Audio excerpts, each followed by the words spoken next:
নমস্কার বন্ধুরা, নবদিগন্ত চ্যানেলের পক্ষ থেকে আপনাদের সকলকে জানাই স্বাগতম। তো বন্ধুরা, এই মুহূর্তে আমি আপনাদের আবার একটি গুরুত্বপূর্ণ আপডেট কলকাতা হাইকোর্টের পক্ষ থেকে দুটি ভীষণ গুরুত্বপূর্ণ মামলা আজকে শুনানি হতে চলেছে কলকাতা হাইকোর্টে।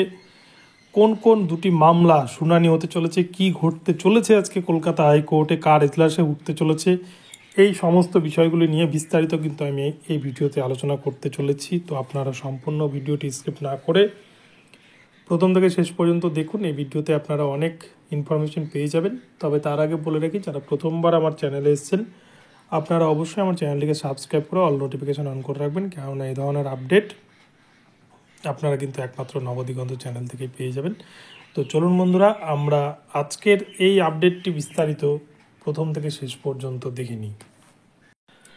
তো প্রসঙ্গত বলে রাখা ভালো, আজকে কলকাতা হাইকোর্টে কিন্তু ভীষণ গুরুত্বপূর্ণ একটি দিন, বিশেষ করে চাকরি প্রার্থীদের জন্য আজকের দিনটি বিশেষ গুরুত্বপূর্ণ। ভীষণ দুটি গুরুত্বপূর্ণ মামলা আজকে উঠতে চলেছে কলকাতা হাইকোর্টে। তো প্রথম যে মামলাটি সম্পর্কে আলোচনা করব সেটি হচ্ছে 42,949 যে প্যানেল প্রকাশ মামলা। এই প্যানেল প্রকাশ মামলা আজকে কিন্তু পুনরায় বিচারপতি অমৃতা সিনহার ম্যামের এজলাসে অর্থাৎ কোর্ট নাম্বার 24-এ কিন্তু এই মামলা আজকে উঠতে চলেছে। 42,949 প্যানেলে যারা ইন্টারভিউ দিয়েছিলেন তাদের জন্য একটি বড় আপডেট উঠে আসছে কিন্তু আজকের এই মামলা প্রসঙ্গে। প্রসঙ্গত বলে রাখা ভালো যে রমেশ মালিকের যে 42,949 প্যানেল প্রকাশের মামলা ছিল, প্যানেলে যে একাধিক দুর্নীতি, 6টি জেলায় অতিরিক্ত নিয়োগ, শূন্যপদ থাকা সত্ত্বেও কেন নিয়োগ করেনি প্রাইমারি বোর্ড, এই সমস্ত বিভিন্ন কেসে কিন্তু জর্জরিত প্রাইমারি বোর্ড এবং সেই সমস্ত মামলা, এই মামলাটি কিন্তু সুপ্রিম কোর্ট ফেরত মামলা। আজকে এই মামলাটি উঠতে চলেছে কলকাতা হাইকোর্টে। পূর্বের ইতিহাস বললে আপনারা বিষয়টি বুঝতে পারবেন।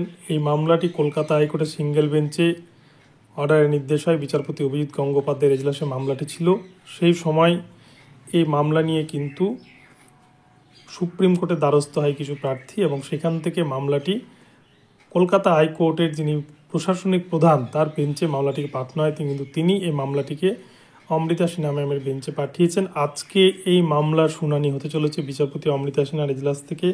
হয়তো একটা ভালো কোনো খবর আজকে আসতে চলেছে বিচারপতি অমৃতা ম্যামের এজলাস থেকে, কেননা আমরা দেখেছি পূর্বে বিচারপতি Amrita Sinha ma'am DPSC wise কিন্তু প্যানেল প্রকাশের নির্দেশ দিয়েছিল প্রাইমারি বোর্ডকে, কিন্তু প্রাইমারি বোর্ড সেক্ষেত্রে বারংবার টাল বাহানা করেছে এবং তারা শেষ পর্যন্ত কলকাতা হাইকোর্টের ডিভিশন বেঞ্চে যখন সৌমেন সেন ছিলেন, বিচারপতি সৌমেন সেন, তার কাছে গিয়ে কিন্তু পর্ষদ আস্থানা নিয়েছিল এবং শেষ পর্যন্ত সেই মামলাগুলোকে স্টে করে দিয়েছিল বিচারপতি সৌমেন সেন। এবং সৌমেন সেনের আসল রূপ আমরা তার ঠিক কিছুদিন পরেই বুঝতে পারি। বিচারপতি অভিজিৎ গঙ্গোপাধ্যায় মহাশয় উনি কিন্তু সমস্তটাই জনসমক্ষে নিয়ে আসে, সাংবাদিকদের সামনে সব কিছুই কিন্তু বলে দেন যে সৌমেন সেনের অভিসন্ধিটা কী ছিল ঠিক।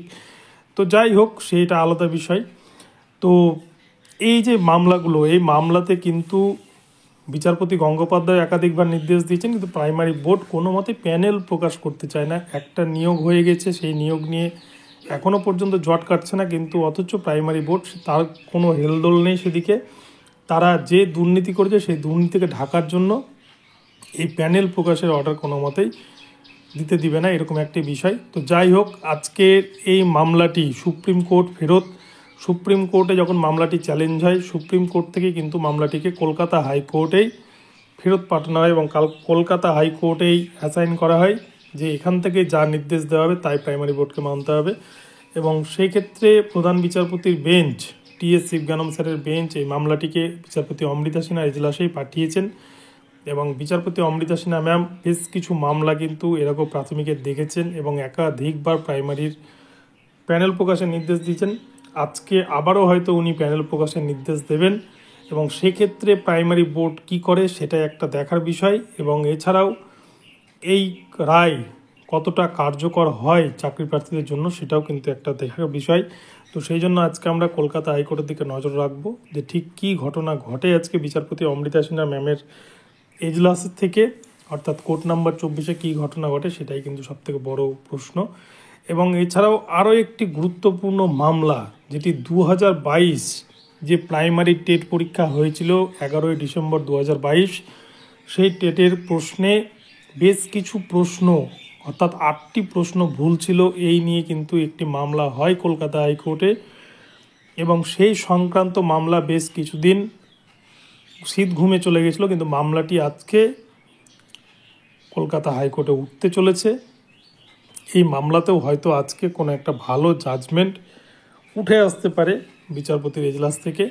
তো আজকে দেখা যাক যে এই প্রশ্নভুল মামলায় ঠিক কী ঘটনা ঘটে। কেননা এই মামলাটি এর আগে বিচারপতি অভিজিৎ গঙ্গোপাধ্যায় দেখছিলেন, তিনি একটি কমিটিও গঠন করে দিয়েছিলেন এবং সেই কমিটি অনুসারে কিন্তু পিটিশনারদের যে দাবি ছিল সেই দাবিটা খুব একটা গ্রহণযোগ্য হয়নি বিচারপতির কাছে। তো আজকে এই মামলায় ঠিক কী উঠে আসে, কোন দিকটা দেখে কলকাতা হাইকোর্ট, যদি প্রশ্নভুল মামলায় 2022 টেটের যারা পিটিশনার আছে তারা যদি জয়ী হয়, তাহলে কিন্তু 2022 প্রাইমারি টেটে আরও কিছু ক্যান্ডিডেট নতুন করে পাস করতে চলেছে, এ কথা বলার অপেক্ষা রাখে না। তবে মামলাটি কোন দিকে যাবে, মামলা খারিজ হবে নাকি থাকবে নাকি কি হবে, সেটা আজকে এজলাসেই কিন্তু বোঝা যাবে। তো বন্ধুরা, এই দুটি আপডেট আপনাদেরকে আমি শেয়ার করলাম। আপনাদের আপডেট দুটি কেমন লাগলো অবশ্যই কমেন্ট বক্সে জানাবেন। ভিডিওটি ভালো লাগলে চ্যানেলটিকে সাবস্ক্রাইব করে দেবেন। প্রতি মুহূর্তে নজর রাখুন নতুন নতুন আপডেট পাওয়ার জন্য। ধন্যবাদ। পরবর্তীতে আবারও নতুন আপডেট নিয়ে আসছে আপনাদের জন্য। সকলে আমার চ্যানেলকে ফলো করতে থাকুন।